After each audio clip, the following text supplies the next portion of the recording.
wabarakatuh. Waalaikumsalam warahmatullahi wabarakatuh. Rabbi bil Mustafa balligh maqasidana waghfir lana ma madha ya wasi'al karami.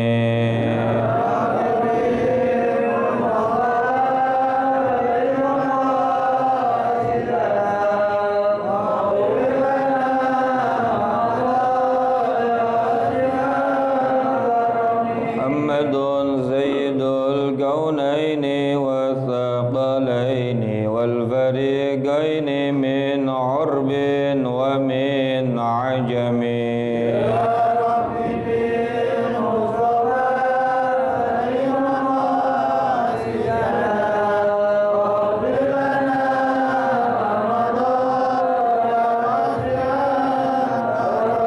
نبينا الأمير النهي فلا أحد أبر في قول لا منه ولا نعمي.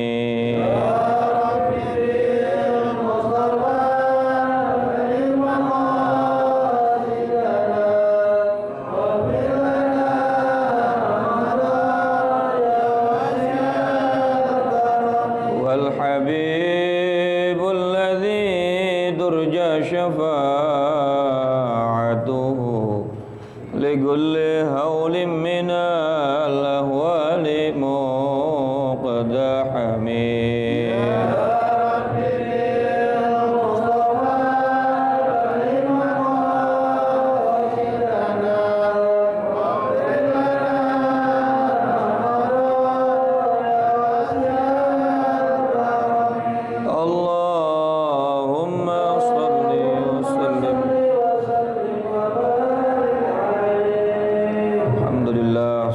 Wassalamu ala rasulillah miftahi babi rahmatillah adada ma fi ilmillah salatan wa salaman daimaini bidawami mulkillah wa ala alihi wa sahbihi wa mawalah wa la hawla wa la quwata illa billah amma ba'du. Yang sama-sama kita muliakan guru-guru kita Kiai Haji Zulfa Mustafa Muqarrabin Yusuf, Kiai Haji Dr. Andes Muhammad Ja'far, Kiai Haji Ahmad Habibi Abdul Rashid Ramli, Ustadz Zidan dan para asatidz lainnya, mudah-mudahan semuanya diberikan sehat afiat oleh Allah Subhanahu wa taala. Juga ketua dan pengurus Majelis Ukhuwah Islamiyah Bapak Haji Basroin, Ustadz Haji Muhammad Tahir, ketua dan pengurus Masjid Nurul Hidayah, dan seluruh para jamaah yang hadir yang tanpa terkecuali, mudah-mudahan semuanya dimuliakan Allah Subhanahu wa taala. Puji syukur kita panjatkan kehadirat Allah pagi hari ini atas izin Allah, atas kudrat iradatnya Allah, masih kuat kita untuk ibadah memulai bulan Ramadan. Saya yakin ibu-ibu, bapak-bapak udah pada bangun dari jam 2. Betul enggak? Sampai sekarang masih melek ngaji, mendekatkan diri kepada Allah, mengambil sebanyak-banyaknya manfaat dan pahala yang Allah sudah siapkan di bulan Ramadan yang mulia ini. Mudah-mudahan apa yang kita kerjakan semuanya bisa membuat Allah ridha kepada kita, sehingga kalau Allah ridha sama kita, dosa-dosa kita pasti diampuni oleh Allah Subhanahu wa taala, hajat-hajat kita digabul oleh Allah Subhanahu wa taala. Al-Fatiha bil qabul wa ila hadratir Rasul ala hadhihi niyyah wa ala kulli niyyatin salihah wa ala man nawa salafana salih wa ila hadratin Nabil Mustafa sayyidina wa habibina wa syafi'ina wa maulana Muhammadin sallallahu alaihi wa alihi wa sallam wa ala alihi wa azwajihi wa dhurriyyatihi wa ahli baitil kiram. Nakhussu khasatan li hadrati muallif hadzal kitab Sayyid Syekh Zainuddin bin Ali Al-Malibari Al-Fannani, Sayyid Syekh Nawawi bin Umar Al-Jawi, jami' masyayikhina wa ustadina ومعلمين في الدين الأحياء وميتهم أن الله يعلي درجاتهم في الجنة وأن يعيد علينا من بركاتهم وأسرارهم وأنوارهم وعلومهم ونفعاتهم في الدين والدنيا والآخرة وإلى أرواح والدينا وآبائنا وجميع المسلمين والمسلمات والمؤمنين الأحياء منهم والأموات وإلى حضرة النبي الفاتحة.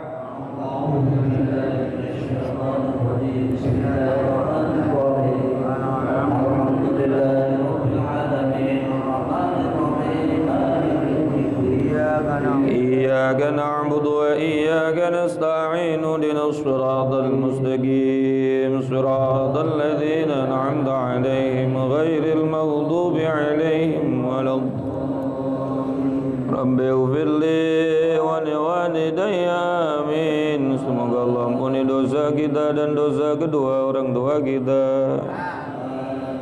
Bismillahirrahmanirrahim. Qala al-musannif rahimahullahu ta'ala wa nafa'na bi'ulumihi wa amadna bi asrarihi fid dharain amin.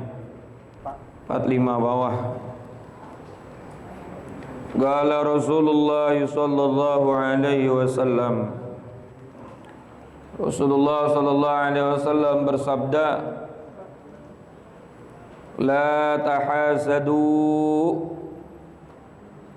janganlah kalian saling menghasut, wala tanajashu, wala tabaghadu, wala tadabaru, wala yabi' ba'dukum ala bai'i ba'din, wa kunu ibadallahi ikhwana, al-muslim akhul muslim. Nabi SAW bersabda, la tahasadu, janganlah kalian saling menghasut, wala tanajashu, janganlah saling bersaing dalam penawaran, wala tabaghadu, dan jangan saling bermarah-marahan, wala tadabaru, jangan saling bermusuh-musuhan, wala yabi' ba'dukum ala bai'i ba'din, dan janganlah sebagian di antara kalian menjual sesuatu melebihi harga penjualan yang lain. Wa kunu ibadallahi ikhwana, jadilah kalian hamba-hamba Allah yang saling bersaudara. Al-muslim akhul muslim, seorang muslim adalah saudara dari muslim yang lainnya.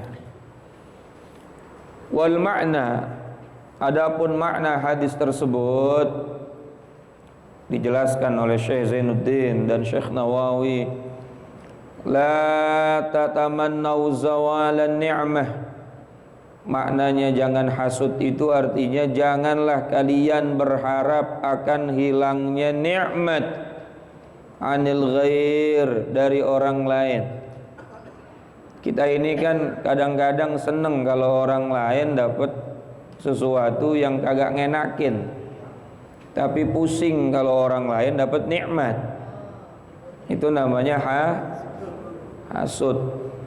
Hasud itu adalah sesuatu yang kita itu kepengen orang lain itu kehilangan sesuatu. Atau gampangnya seneng ngelihat orang lain susah, tapi susah ngelihat orang lain seneng. SMS. Susah melihat orang lain seneng. Orang bikin rumah, kita setruk ringan. Orang beli mobil, kita beli bodrek. Uyang. Itu namanya hasud. Jangan kita menginginkan, berharap hilangnya nikmat yang sudah Allah berikan kepada orang lain. Harusnya kita ikut bersyukur. Alhamdulillah, tetangga udah bisa bangun rumah.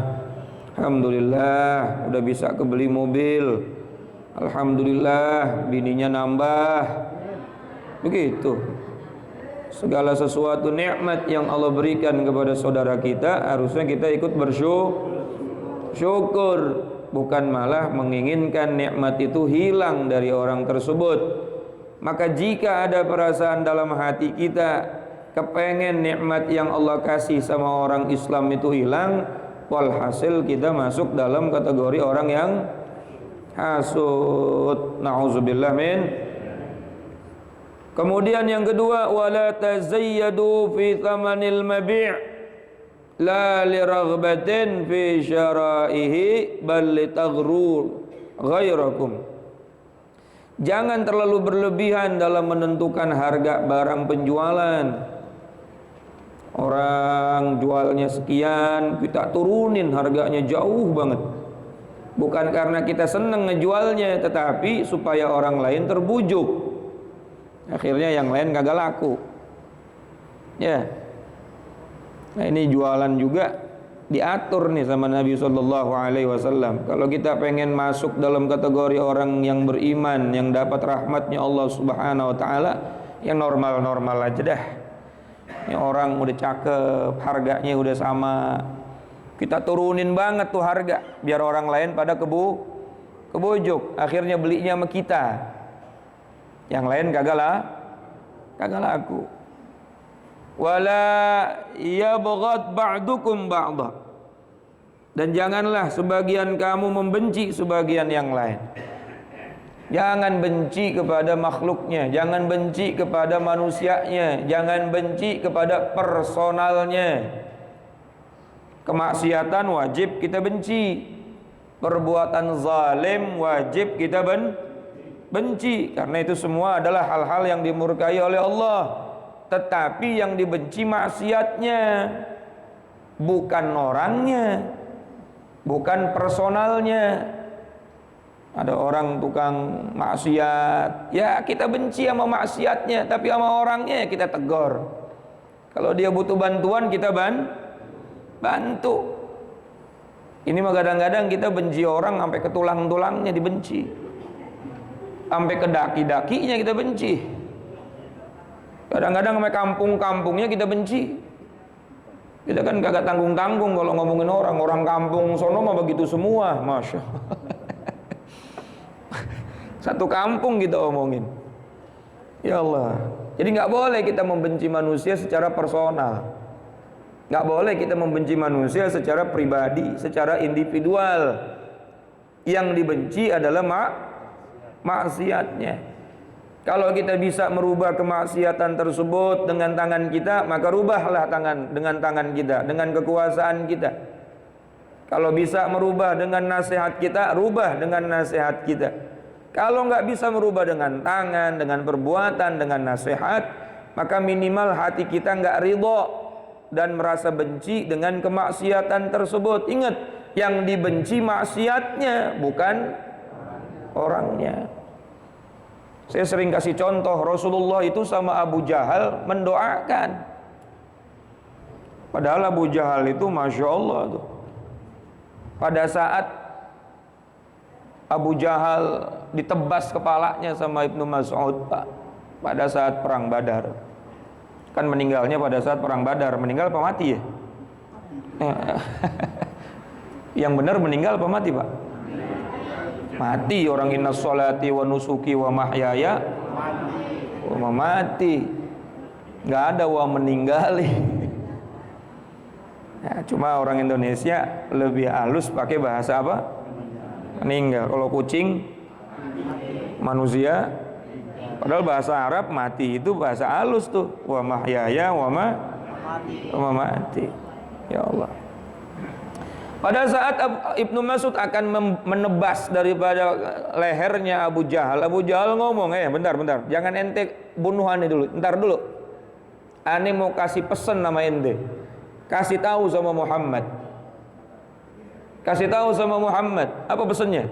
Ana aduwwuhu fid dunya wal akhirah. Udah mau mati, Pak, masih ngomong begitu. Aku musuhnya dia di dunia dan di akhirat. Masya Allah, bukannya tobat malah tetap nantangin. Akhirnya disampaikan ini pesannya siapa? Abu Jahal. Apa jawaban Nabi? Fir'auni asyaddu min Fir'auna Musa. Ternyata Fir'aun di zaman saya lebih dahsyat daripada Fir'aunnya Nabi Musa. Kalau Fir'aunnya Nabi Musa saat tenggelam di tengah Laut Merah itu sadar, Pak. Pada saat udah tenggelam nih, tenggelamin nama Allah di tengah Laut Merah, itu Fir'aun ngomong sama Allah, amantu bi Rabbi Musa wa Harun, amantu bi Rabbi Musa wa Harun, aku beriman kepada Tuhannya Musa dan Tuhannya Harun. Tetapi karena ruh sudah di kerongkongan, imannya kagak diterima, taubatnya kagak diterima, karena udah di sini nih, udah tinggal lepas doang ruhnya. Makanya taubat sebelum ruh itu ada di kerongkongan. Karena kalau udah di kerongkongan kita mau minta ampun sama Allah, udah selesai itu urusan. Pada saat roh kita dicabut, Allah sudah memperlihatkan tempat kita di surga atau di neraka. Andai kata ada yang diperlihatkan di neraka lalu dia bertaubat kepada Allah, sementara rohnya udah di sini, udah kagak ada waktu bertaubat. Ajlu bitaubati qablal maut. Segerakan diri kita untuk bertaubat kepada Allah sebelum datangnya mati. Itu Fir'aun ngomong, amantu bi Rabbi Musa wa Harun, aku beriman kepada Tuhannya Musa dan Harun. Fir'aunnya Nabi Musa saat rohnya dicabut masih sadar, masih tahu. Sementara Abu Jahal, Masya Allah, mau dipenggal balanya, dia ngomong, sampaikan sama Muhammad, ana aduwuhu fid dunya wal akhirah, aku musuhnya dia di dunia dan subhanallah. Makanya Abu Jahal itu dapat gelar Abu Jahal. Abu artinya bapak, Jahal goblok. Bapaknya orang, padahal dia paling pinter. Rasulullah itu berdoa kepada Allah, Allahumma izzal Islam bi umrain. Ya Allah, anugerahkan kemuliaan kepada umat Islam, kepada agama Islam, dengan engkau masukkan 2 orang Umar. Yang dimaksudkan 2 orang Umar di sini Umar ibn al-Khattab dan Amr bin Hisham. Dua-duanya masih saat itu menjadi musyrikin Quraisy. Dua-duanya orang yang musuhin Nabi. Tapi didoain nama Nabi masuk. Berarti Nabi kagak benci personalnya. Betul gak? Nabi nggak benci kepada personalnya, kepada pribadinya. Yang Nabi benci adalah kekufurannya. Ya Rabbana ya Karim. Coba di Taif.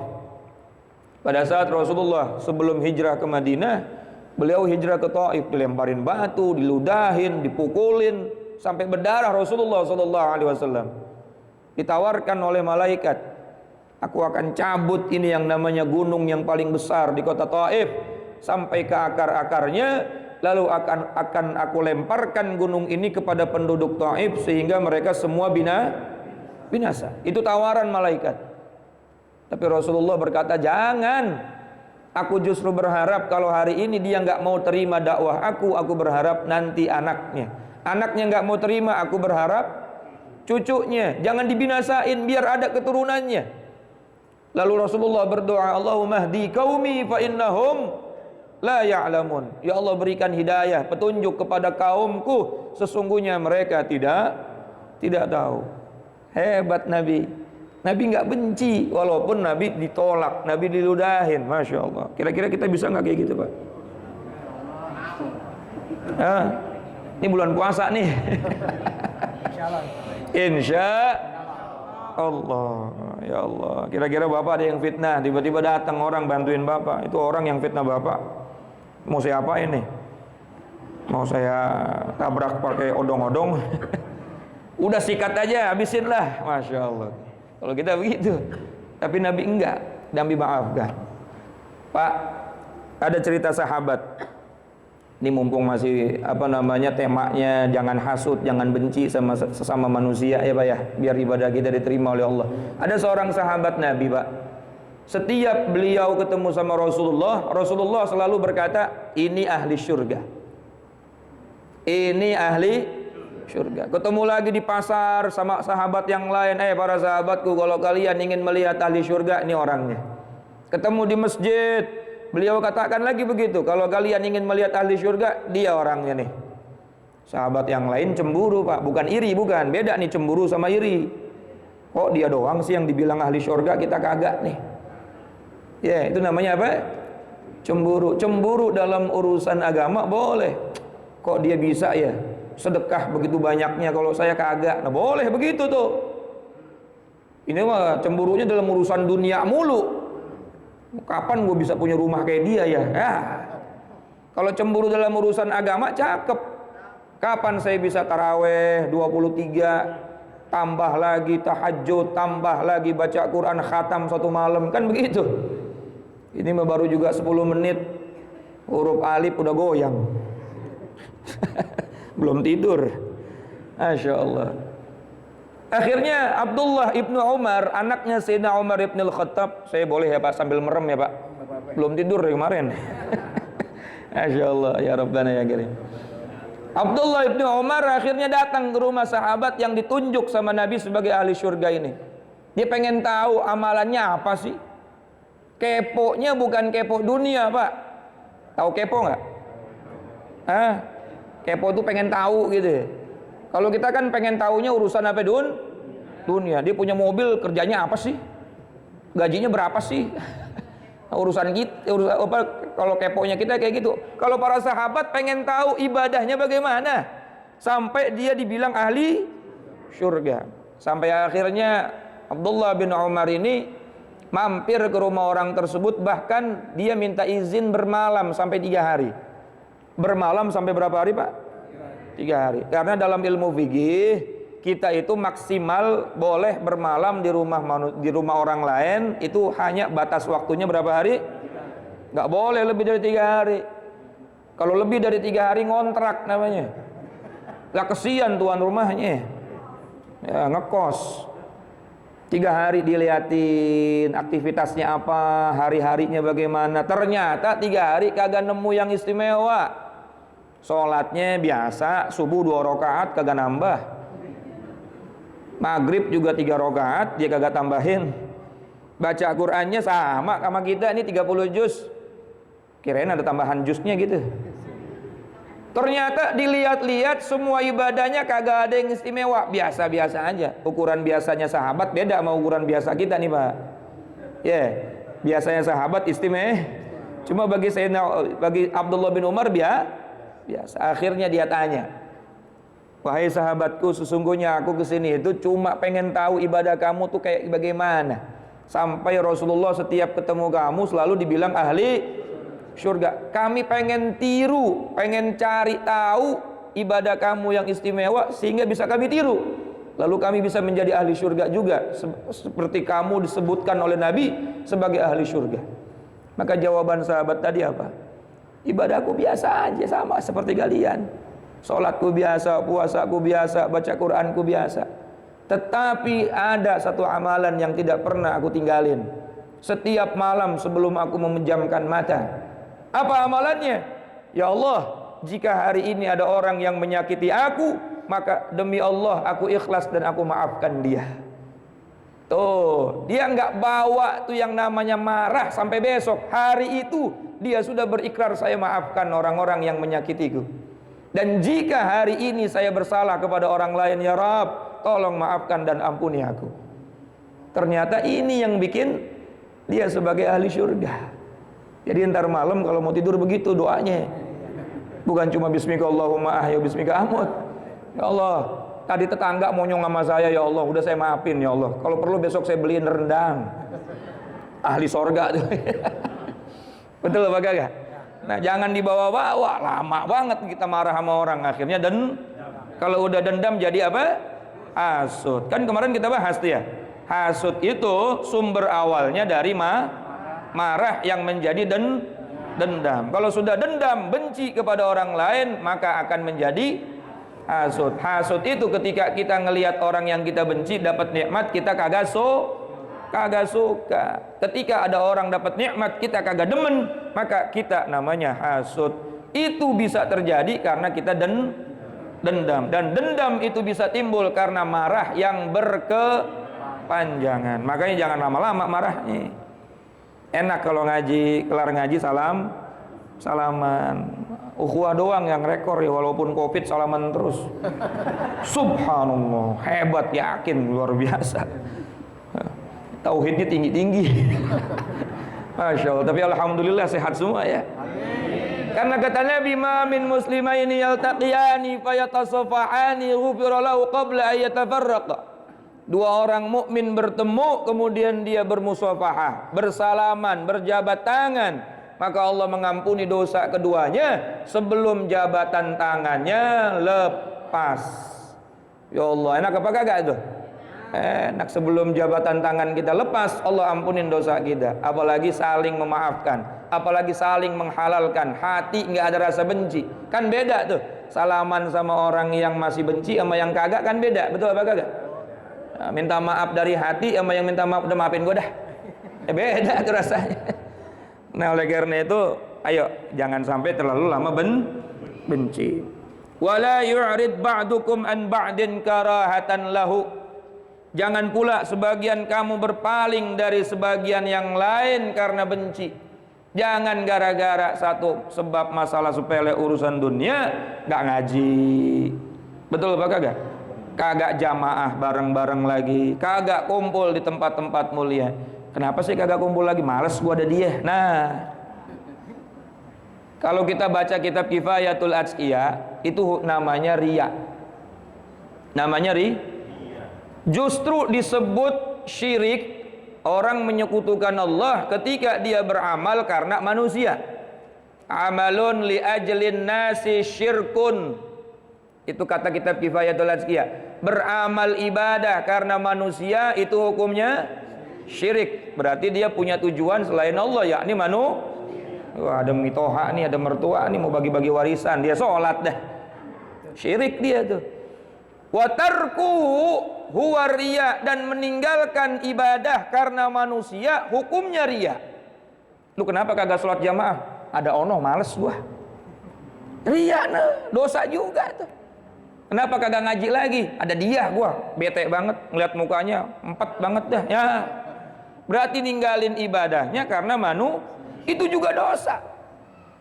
Kalau mau apapun karena Allah, kenapa kagak ngaji? Ya bukannya kagak ngaji ada urusan hati benci sama orang, bukan. Karena memang gimana ya? Ya gimana ya? Sama aja juga gitu ya. Jadi intinya kalau mau benci atau suka itu karena Allah. Kenapa kagak ngaji lagi? Wah, yang diomongin perdukunan mulu. Nah, itu boleh itu alasan begitu. Berarti memang sudah tidak sesuai dengan syariat dan lain sebagainya. Boleh alasan seperti itu, tapi kalau alasannya benci, alasannya ada seseorang meninggalkan sesuatu, maka itu pun hukumnya riya. Kalau orang ibadah karena Allah, mau ada yang benci, mau ada yang puji, bodoh. Betul apa kagak? Karena Allah. Makanya kata Imam nih yang nyusun kitab Kifayatul Atqiyah juga sama nih yang nyusun ini, Zainuddin bin Abdul Aziz Al-Malibari Al-Fannani. Ciri orang ikhlas itu seperti beribadah di hadapan kebo. Seperti kita beribadah di hadapan kebo. Ibu pakai mukena harga 12 juta di depan kebo. Ada nggak kepengen dipuji? Kagak. Ibu baca Quran 3 juz, suaranya cakep banget di depan kebo. Ada nggak keinginan dalam hati, kebo, gue udah baca Quran cakep banget, puji ngapa?